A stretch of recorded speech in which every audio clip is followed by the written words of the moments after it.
मोठी बातमी आहे। चिखलीच्या भाजप आमदार श्वेता महाले यांच्या पती विद्याधर महाले अडचणीत आले।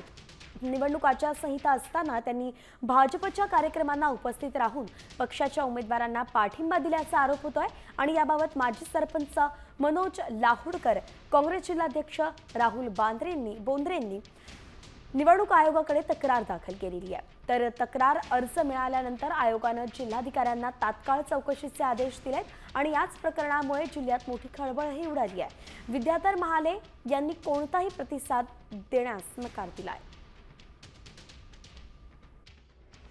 काही दिवसांच्या आधी एक कार्यक्रम झाला होता, चिखली शहर भाजपाने आयोजित केलेला। नगरपालिकेच्या निवडणुकीच्या पार्श्वभूमीवर असलेल्या या कार्यक्रमामध्ये स्टेजवर भाजपाच्या सर्व नेत्यांचे फोटो होते। चिखली शहर भाजपा आयोजित कार्यक्रम लिहिलेलं होतं आणि त्या कार्यक्रमांमध्ये भाजपाचे मार्गदर्शक म्हणून विद्याधर महाले यांचा फोटो छापलेला होता। स्वतः विद्याधर महाले त्या कार्यक्रमाला पूर्ण वेळ हजर होते आणि त्या कार्यक्रमामध्ये त्यांनी भाजपाला नगरपालिकेमध्ये निवडून देण्याच्या संदर्भात भाषण पण केलं।